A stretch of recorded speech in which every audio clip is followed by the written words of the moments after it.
अस्सलाम वालेकुम नादरीन, आप यूट्यूब चैनल देख रहे हैं। मैं इमरान खान हूँ। नादरीन, आज फिर एक मरतबा अडियाला जेल के बाहर इमरान खान साहब की मुलाकात ना करवाने का दिन है। हालांकि गुज़िश्ता हफ्ते जब इमरान खान साहब की बहनें और पाकिस्तान तहरीक इंसाफ की क़ियादत और कारकुन वहाँ मौजूद थे, तो ये कहा गया इंतज़ामिया की जानिब से कि अगले हफ्ते इमरान खान साहब से ज़रूर आपकी मुलाकात करवा दी जाएगी। और ये यकीन दहानी होने के बाद रात गए उन्होंने अपना धरना ख़त्म कर दिया। आज फिर इमरान खान साहब की बहनें और पाकिस्तान तहरीक इंसाफ के लोग ये कोशिश करेंगे कि इमरान खान साहब की बहनों की इमरान खान साहब से मुलाकात हो जाए। मसला ये है कि इमरान खान हार मानने को तैयार नहीं है और वो जालिम को जालिम कहने से बाज नहीं आ रहे। यानी वो ये साफ कहते हैं कि आसिम मुनीर साहब ने ये किया, आसिम मुनीर साहब ने वो किया, ये अपने इक़्तिदार और ताकत के लिए ये सारा कुछ कर रहे हैं। तो वो इमरान खान साहब टारगेट करते हैं आसिम मुनीर को डायरेक्टली, और ये बात आसिम मुनीर साहब को पसंद नहीं है। तो मिलिट्री एस्टेब्लिशमेंट फिर इमरान खान साहब की मुलाकातें बंद कर देती है। यह है सादी कहानी। अब इसमें इंतजामिया को इस्तेमाल किया जाता है, पुलिस को इस्तेमाल किया जाता है, जेल के अमले को इस्तेमाल किया जाता है और ताकत का इस्तेमाल किया जाता है कि मुलाकात ना करवाई जाए। तो इमरान खान साहब की बहनों ने ये 2 हफ्ते पहले कहा था कि 10,000 लोग तो हमारे साथ जाएं कम से कम अडियाला जेल के बाहर, ताकि हुकूमत के ऊपर दबाव हो। अब कराची में तो बहुत बड़े पैमाने पर लोग निकल आए, हैदराबाद में भी निकल आए। क्या यहाँ पंजाब से इतने बड़े पैमाने पे लोग निकलेंगे और निकलकर अडियाला जेल जाएंगे? तो आज के दिन ये पाकिस्तान तहरीक इंसाफ का एक मरतबा फिर इम्तिहान है। ख़ास तौर पे जो पंजाब से अरकान असम्बली हैं पाकिस्तान तहरीक इंसाफ के, उनका, और जो ओहदेदारान है पाकिस्तान तहरीक इंसाफ का, उनका। लोग तो आ जाते हैं लेकिन अरकान असम्बली का आना ज़रूरी है। खैबर पख्तूनख्वा से भी अरकान असम्बली को आना चाहिए। इमरान खान साहब की बहनों का देखें, पॉलिटिक्स में तो इंटरेस्ट है ही नहीं, उनका वो काम ही नहीं है। जब इमरान खान वज़ीर आज़म था, जब इमरान खान के पास इतना बड़ा ओहदा था, तब उन्होंने कोई पॉलिटिक्स नहीं की, कोई मुदाखलत नहीं की, कोई फ़ायदे शायदे उन्होंने नहीं उठाए। ये सारा पाकिस्तान जानता है, वरना आज वो भी जेलों में होते। यानी वो तो जेलों में डालने का तो बहाना ही चाहिए ना। अगर इतनी सी चीज़ भी मिल जाती तो जेलों में डाल देते। तो उन्होंने कोई ना सियासत पहले की है तो ना आइंदा कर दी। उनका मामला अपने भाई तक है। इमरान खान साहब कोई कॉल दे देते हैं तो वो एहतजाज करने आ जाती हैं, या इमरान खान साहब से मुलाकात के लिए वो अडियाला जेल ज़रूर पहुंचती है। इमरान खान साहब की एक बहन है नौरीन खानम साहिबा, उन्होंने इस हवाले से एक स्टेटमेंट भी जारी किया है और अपने ज़ाती ट्विटर हैंडल से उन्होंने जारी किया है। ये हसन नियाज़ी की वालदा भी है। उन्होंने कहा, गुज़िश्ता 3 माह से इमरान खान को मुकम्मल कैद तन्हाई में रखा गया है। तन्हाई में कैद रखना ना सिर्फ पाकिस्तान के आइन और कवानीन के तहत गैर कानूनी है, बल्कि ये बुनियादी इंसानी हकूक़ की भी खुली और संगीन खिलाफ वर्जी है। बैनुल-अक़वामी कानून के मुताबिक तन्हाई में कैद को वाज़े तौर पर तशद्दुद की एक शक्ल करार दिया गया है। इसके बावजूद इमरान खान को उनके इंतहाई बुनियादी और कानूनी हकूक़ से भी महरूम रखा जा रहा है। कानून के तहत हर मंगल को 6 अहले खाना और 6 वकला को इमरान खान से मुलाकात का हक हासिल है। ये उनका आइनी और कानूनी हक है। अदालत ने ऑर्डर भी दिया हुआ है। कल बरोज़ मंगल यानी आज के दिन में दोपहर 1 बजे आपसे अपील है कि अडियाला जेल के बाहर खत्म कुरान में हमारे साथ शामिल हो, जिसके बाद नमाज असर के बाद इज्तिमाई दुआ की जाएगी। ये दुआ इमरान खान, बुशरा बीबी और उन तमाम अफराद की रिहाई के लिए है जो अब भी गैर कानूनी और जालिमाना कैद का सामना कर रहे हैं। पाकिस्तान भर और दुनिया भर के तमाम बाशऊर अफराद से पाकिस्तानी वक्त के मुताबिक 3:30 पर इज्तिमाई दुआ में शरीक होकर जुल्म के खिलाफ और इंसाफ के हक में अपनी आवाज़ बुलंद करने की उन्होंने इस्तदा की है। तो जनाब, ये इमरान खान साहब की बहन का स्टेटमेंट है। देखते हैं आज पाकिस्तान तहरीक इंसाफ के लोग या इमरान खान साहब के फॉलोअर्स कितनी बड़ी तादाद में अडियाला जेल के बाहर पहुंचते हैं। पंजाब में फस्तायत बहुत ज़्यादा है, जुल्म बहुत ज़्यादा है, लोगों को बहुत ही मारा है इन्होंने। अडियाला के बाहर से अब तक सैकड़ों गिरफ्तारियां हो चुकी हैं। सिर्फ रावलपिंडी डिवीज़न में हज़ारों गिरफ्तारियां हो चुकी हैं।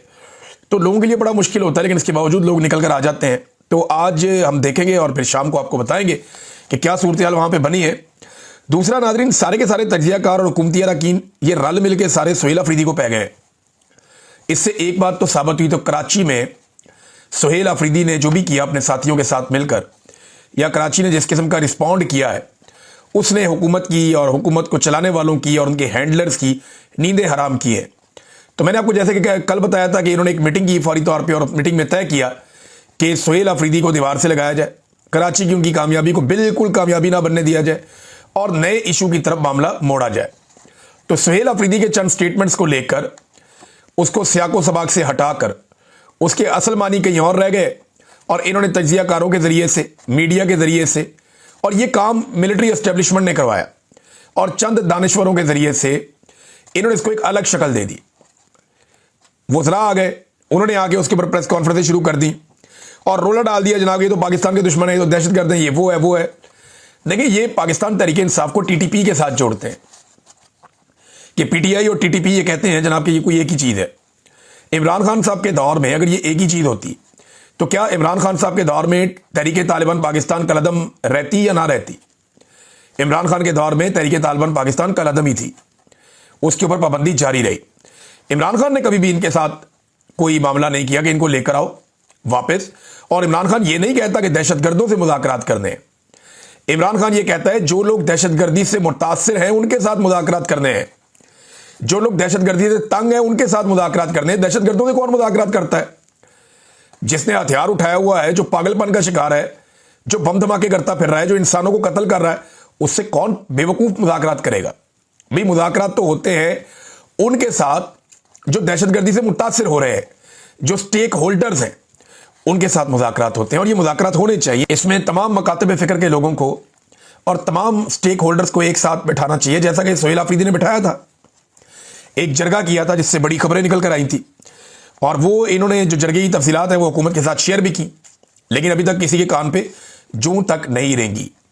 सोहेल आफरीदी अगर 2 दिन पंजाब में आ जाता है या 3 दिन कराची में चला जाता है तो पाकिस्तान के मीडिया पे रोला पड़ जाता है कि जनाब खैबर पख्तूनख्वा में छोड़ के, भाई वहाँ काबीना काम कर रही है, वहाँ सिस्टम काम कर रहा है, एक वज़ीर आला ज़्यादा टाइम अपने सूबे में गुजारता है, वहाँ काम करता है, एक दिन का कुछ हिस्सा कभी कभी वो आकर अडियाला जेल के बाहर खड़ा हो जाता है कि मेरी मुलाकात का दिन है, मेरी मुलाकात करवाओ। इसके बाद 2 दिन ये शख्स पंजाब में गया और 3 दिन ये शख्स कराची में गया, तो रोला इन्होंने ऐसे डाल दिया जैसे कि पता नहीं क्या हो गया। हालांकि दूसरी तरफ जो टिकटॉकर है वो एक एयरफोर्स का तैयारा लेती है, और एयरफोर्स का जो तैयारा खसूसी परवाज है उसके जरिए से अपने बच्चे, दमाद, मुलाजम, रिश्तेदार, मेकअप आर्टिस्ट, वो पता नहीं कौन कौन सारे पकड़ के, कभी जापान, कभी जनाब कौन सा मुल्क, कभी सेंट्रल एशिया, कभी मिडल ईस्ट, कभी यूरोप, कभी लंदन, कभी लैटिन अमेरिका। इनकी तो ब्रेक ही नहीं लग रही, जहाज का रिक्शा बना के रख दिया है। वहां कोई नहीं पूछता कि जनाब हफ्ते हफ्ते 1.5 हफ्ते के टूर कौम के पैसों पे लग रहे हैं, वहां कोई सवाल नहीं पूछता। दूसरी तरफ एक वजीर आला इकॉनमी क्लास में अपने खर्चे पे जाता है एक और सूबे में, और वहां जाके एक पॉलिटिकल मूव करता है, पाकिस्तानियों को निजात दिलाने की कोशिश करता है। जो पाकिस्तान में इस वक्त जबर, जुल्म और फस्तायत हो रही, जो एक जाली मैंडेट पे हुकूमत बिठाई हुई है, उसके खिलाफ जब वो आवाज उठाता है तो उसके ऊपर सारा मीडिया चीखता है, बोलता है। लेकिन दूसरी तरफ जब राजकुमारी जाती है पूरा पूरा टब्बर लेके, मुलाजमों को लेके, खादमाओं को लेकर, और वो दुनिया के कई मुल्कों में जा चुकी है अब तक, और कई कई दिन के टूर्स, हफ्ते हफ्ते 1.5 हफ्ते के टूर्स करके आती है, तब कोई सवाल ही नहीं पूछता, तब कोई बात ही नहीं करता। वो अपने साथ चीफ सेक्रेटरी को भी ले जाती है सामान उठाने के लिए। वो चीफ सेक्रेटरी बेचारा पीछे पीछे मुलाजमों की तरह फिर रहा होता है, वहां कोई सवाल नहीं उठाता। यहां जनाब सारे सवाल उठा रहे हैं। हालांकि वो चीफ सेक्रेटरी को भी छोड़ के गया, आईजी को भी छोड़ के गया, सारे ब्यूरोक्रेट को छोड़ के गया कि जनाब आप अपना काम करते रहें। ये एक बड़ी अजीबोगरीब और एक मुनाफिकत है पाकिस्तान की मीडिया की, जो पाकिस्तान तहरीक इंसाफ के मामले में पाकिस्तान का मीडिया दिखा रहा है। अब कोर कमांडर को जो खत लिखा है खैबर पख्तूनख्वा असेंबली की जानिब से कि आए और आकर ब्रीफिंग दें सिक्योरिटी के मामलात पे, इस पे 2 अलग अलग राय पैदा हो गई। एक राय तो यह है कि तरीक़ाकार गलत इस्तेमाल किया गया, ये डायरेक्ट रब्ता नहीं हो सकता जनाब, आपको वजारत दिफा से रब्ता करना चाहिए था, यानी वफाकी हुकूमत से रब्ता करते वजारत दिफा के जरिए से ये ब्रीफिंग का बंदोबस्त किया जाता, तो आपने ठीक चैनल इस्तेमाल नहीं किया। कुछ लोग ये शिकवा कर रहे हैं। दूसरी तरफ शेर अली अरबाब ये कहते हैं कि जनाब ये आइन के मुताबिक है, स्पीकर जो है वो कस्टोडियन है तमाम इदारों का, और जो इदारे ऑपरेट कर रहे हैं खैबर पख्तूनख्वा के अंदर वो उनसे रब्ता कर सकता है और उनको बुला सकता है। एक राय ये भी है। लेकिन देखें पाकिस्तान में कौन सा काम तरीके के साथ हो रहा है। अगर कोर कमांडर ने मिलना है वजीर आला से, तो क्या वो वजीर आजम का फोन करवा के या वफाक के थ्रू वजारत दिफा का लेटर भिजवा के रिक्वेस्ट करके ऐसे करके आके मिलता है? नहीं, वो डायरेक्ट फोन करते हैं, जनाब मिलना चाहते हैं वजीर आला से, तो वजीर आला का ऑफिस कहता है आओ जी मिल लो। तो यही हो रहा है ना पाकिस्तान में, तो कोई भी चीज कानून और आइन के मुताबिक नहीं हो रही।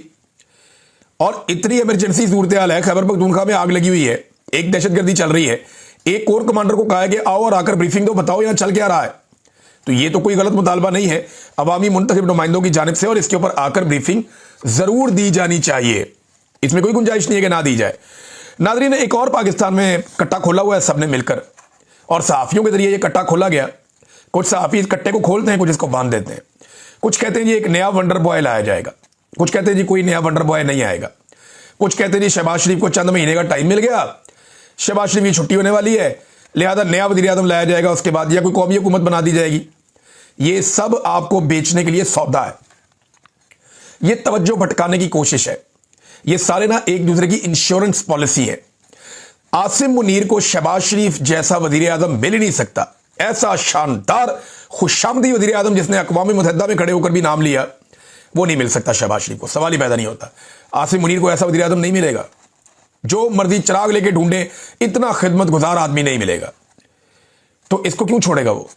दूसरी बात यह है कि शहबाज शरीफ को आसिम मुनीर जैसा आर्मी चीफ भी नहीं मिलेगा कि 17 सीटों से उठा के वज़ीर आज़म पाकिस्तान बना दिया, और ना सिर्फ 17 सीटों से उठा के पहले वज़ीर आज़म पाकिस्तान बनाया, फिर उसके बाद आहिस्ता आहिस्ता आहिस्ता आहिस्ता करके सादा अक्सरियत भी दिलवा दी, और अगर इसी तरह हालात रहे तो ये 2/3 अक्सरियत भी दिला देंगे।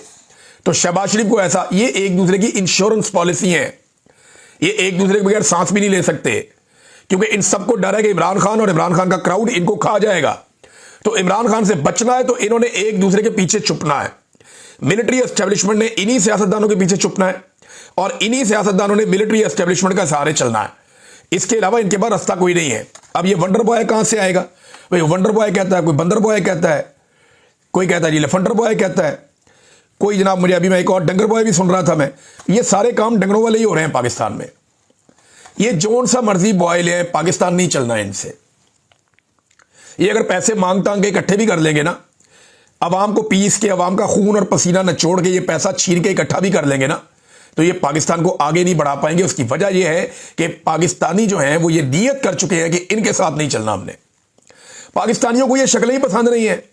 जब पाकिस्तानियों को ये लोग पसंद ही नहीं है, पाकिस्तानियों ने इन्हें रिजेक्ट किया हुआ है। थोड़े दिन पहले मैंने आसिम मुनीर का और इमरान खान साहब का एक सर्वे करवाया था। मैं ये कहता हूं जो सबसे तगड़ा अकाउंट है ना एस्टेब्लिशमेंट का, वो भी सर्वे करवा कर देख ले, इमरान खान का मुकाबला आसिम मुनीर, तो आपको लग पता जाएगा कि 5% लोग भी नहीं खड़े होंगे। 28,000 में से हमें सिर्फ 2 बंदे मिले थे मेरे अकाउंट पे। 28,000 वोटों में से सिर्फ 2 बंदे मिले थे जिन्होंने पसंद किया था आसिम मुनीर को, बाकी बंदे इमरान खान को पसंद कर रहे थे। तो ये सर्वे आप खुद करवा के देख लें, इदारा करवा कर देख लें।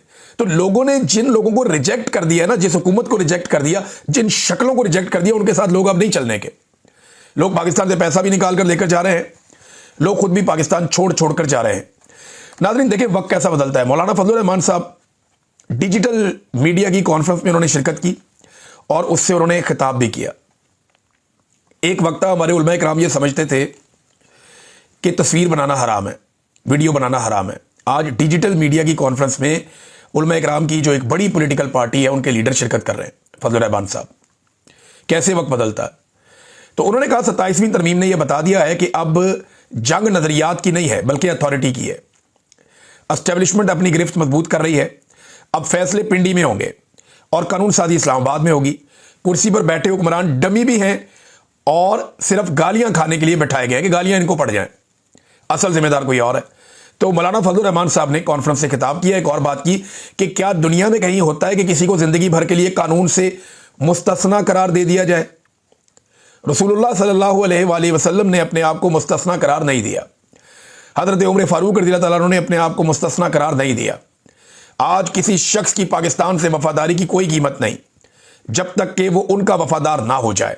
उनका मतलब एस्टेब्लिशमेंट का, उनका मतलब उन्हीं लोगों का जो चाहते हैं कि पूरा पाकिस्तान उनकी वफादारी करे, पाकिस्तान का वफादार हो या ना हो। पीपल्स पार्टी ने एक रोला डाल दिया नाज़रीन, अजीबोगरीब किस्म का। वो ये कहते हैं जी बड़ा स्याह दिन है, बड़ा प्रॉब्लम हो गया, आसिफ अली जरदारी के दस्तखत के बगैर कोई ऑर्डिनेंस। देखें ऑर्डिनेंस का एक तरीका होता है, ऑर्डिनेंस जब भी आता है ना तो वो सदर के दस्तखत के बाद वो मंजूर हो जाता है। तो इन्होंने हुकूमत ने एक जारी कर दिया, सदर के दस्तखत के बगैर ही उन्होंने ऑर्डिनेंस मंजूर कर दिया कि जनाब ये आ गया और नाफजुल अमल हो गया। तो पीपल्स पार्टी ऐसे हसास बन गई जैसे कि वो सचमुच इक़्तिदार में है। और भाई जिनकी हुकूमत है, जिनके पास ताकत है, वो जाने उनका ऑर्डिनेंस जा रहे हैं। आप ना 3 में ना 13 में, क्या पिद्दी और क्या पिद्दी का शोरबा। जाली फार्म 47 पे आप सबको एमएनए बनाया हुआ है। जाली फार्म 47 के ऊपर आपकी हुकूमतें खड़ी हुई हैं। मैंडेट आपके पास है नहीं है। ये तो मिलिट्री एस्टेब्लिशमेंट के आपको पाउंड होकर पीने चाहिए, उनके जूते चाट के साफ करने चाहिए, जिन्होंने आपको बदतरीन शिकस्त के बावजूद इक़्तिदार में लाके बिठा दिया है। और अब आप नखरे कर रहे हैं कि जनाब हमारे दस्तखत नहीं होंगे तो ऑर्डिनेंस नहीं होगा। अपनी औकात के अंदर आपको रहना चाहिए। अभी जरदारी साहब को एक झटका देंगे ना वो, तो जरदारी साहब कहेंगे जी बिल्कुल ठीक हो गया, कोई मसला नहीं है। लेकिन बहरहाल छोटा मोटा पीपल्स पार्टी ने किया, हुकूमत ने भी हल्का फुल्का किया। ये तवज्जो भटकाने की कोशिशें होती है कि जनाब हम तो आपस में लड़ रहे हैं, जनाब वजीर आजम खतरे में है, ताकि कोई तहरीक ही खड़ी ना हो। यानी जब भी हुकूमत लोगों को खतरे में लग रही होती है ना, तो लोग कहते हैं ठीक है आप ही खुद ही गिरने लगी। ये लोगों को ये लगता है, और ये जानबूझ के इस तरह की हरकतें करते हैं ताकि अवाम को इधर उधर आरे लगाया जाए। नाज़रीन, साद रिजवी की पार्टी ने पहली मर्तबा रिजवी बरादरान की जबरी गुमशुदगी के ऊपर दावा कर दिया है। देखिए, मैं पहले दिन से आपको एक बात कह रहा था और मेरे पास ये खबर थी उस दिन। वहां जो मकामी लोग हैं, मैं अभी भी उनको डिस्क्लोज नहीं कर सकता, वो लोग बहुत खतरे में हैं। मुझे पहले दिन ये इंफॉर्मेशन मिल गई थी कि रिजवी बरादरान को एजेंसियां उठाकर ले गई हैं, और मैं पहले दिन से आपको यह खबर दे रहा हूं कि वो इदारों की जबरी तौर पे हिरासत में है, उन्हें गुमशुदा किया गया है। बल्कि कुछ सोर्सेज ने मुझे यह भी बताया कि उन्हें कहां रखा गया है। अब वो मुझे कंफर्म नहीं है, देखिए वो जो सोर्स है उसने ये बात की है, लेकिन मुझे कंफर्म नहीं। लेकिन ये मुझे कंफर्म है कि पहले दिन इनको एजेंसियां उठाकर ले गई थी, और 13 अक्टूबर का ये वाकया है। तो 12 जनवरी को जाके, यानी 3 महीने के बाद, तहरीक लब्बैक का जो शोबा इतलात है उसने पहली मर्तबा ये बात कंफर्म